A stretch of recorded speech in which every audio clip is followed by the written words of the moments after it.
ఆదోని జిల్లా సాధనకై జనవరి 4వ తేదీన రిలే నిరాహార దీక్ష శిబిరం 50 రోజుకు చేరుకున్న సందర్భంగా ఇస్వి బ్రిడ్జి వద్ద గల నారా లోకేష్ గారి యువగలం పాదయాత్ర 1000 కిలోమీటర్ల స్థూపం చోటకు ఆదోని జిల్లా కోసం ప్రజల పాదయాత్ర విజయవంతం చేద్దాం. రండి, కదలి రండి, ఆదోని భవిష్యత్తు కాపాడుకుందాం. దీక్షా శిబిరం వద్దకు ఉదయం 9 గంటలకు చేరుకోవాలి. పాదయాత్రకు అన్ని వర్గాల ప్రజలు, ఉద్యోగ ఉపాధ్యాయ, విద్యార్థి, కార్మిక, రైతు, అన్ని వ్యాపార సంఘాలు వారు పాల్గొని కార్యక్రమాన్ని దిగ్విజయం చేయాలని జేఏసీ విజ్ఞప్తి చేస్తున్నది.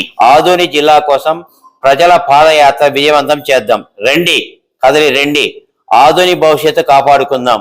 దీక్షా శిబిరం వద్దకు ఉదయం 9 గంటలకు చేరుకోవాలి.